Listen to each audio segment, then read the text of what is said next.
All right, guys, 3 more we're going to do here. So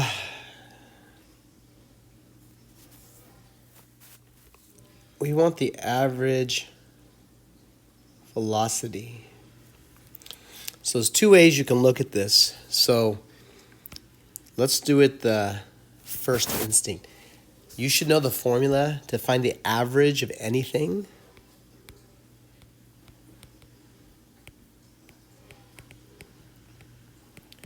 You integrate what you're trying to find the average of. And we're going from 0 to 8. You divide by that width. So there's our formula.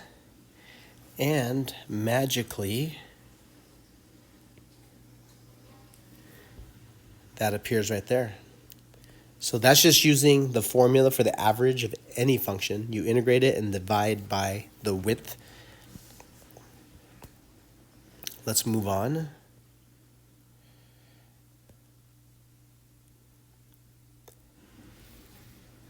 All right, number 80. So we have the graph of f prime. So what must be true? So let's look at the first one. They want to show a relative minimum. What you should think is the derivative must change from negative to positive at -3. And let's see what happens here. So the derivative f prime is negative here. And then on this whole region, it's positive.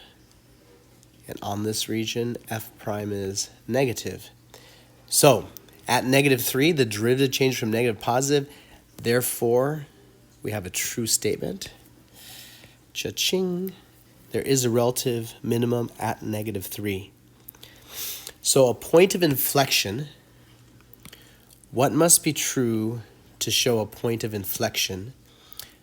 So you should think a point of inflection is when the derivative, or excuse me, second derivative changes signs. That's your justification. So you want to see if the second derivative changes signs right there. So what they're trying to trick you with here, if this was f, it appears to be concave down to the left of -2 and concave up to the right of -2. So it looks like an inflection point for f, but that's not what it's asking. Excuse me, inflection point for f prime, because this is the graph of f prime. They want to know about f. And so the justification again is the second derivative changes signs. So you need to find the second derivative of f. But we have f prime, so if you're not thinking this way yet, you need to start thinking this way. How do you know the second derivative given the first derivative? If f prime is increasing, then the second derivative will be positive. Well, look at what's happening here. In this whole region that I'm circling, here, f prime is increasing on this whole region. Therefore, that makes f double prime positive on that whole region. So clearly, it does not change signs at -2.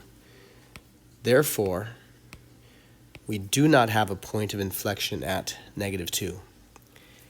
Now, let's take a look at this last statement. The graph of f is concave down from 0 to 4.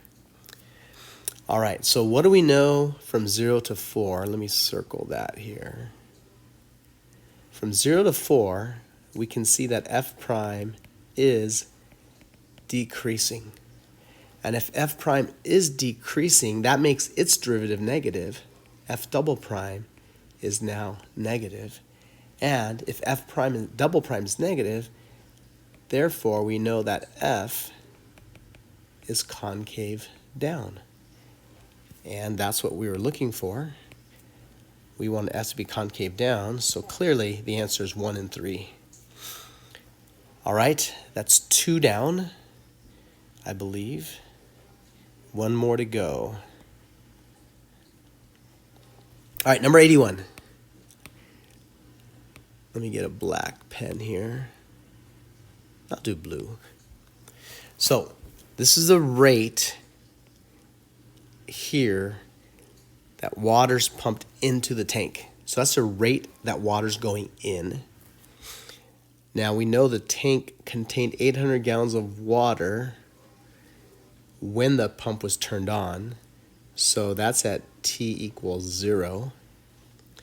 And they want to know how much water is in the tank after 20 minutes. So we don't have any water leaving. So I'm going to be saying let A of t equal the amount of water in the tank. Well, then it will consist of how much you started with plus the amount you add. So the start amount, we're told, is start with 800. And if you integrate the rate at which water is added, it gives you how much water was added. So we're going to integrate from 0 to 20 r of t. So we're going to just put that in our calculator. I'm going to put r of t as y1. So in my calculator, I'm going to do 800 plus math 9. And I'm going to integrate from 0 to 20 of y1, because that's my r of t. And I get an answer of 1220.142913. But they want it to the nearest whole number. So it's just going to be 1,220. All right, that's it for those 3 problems.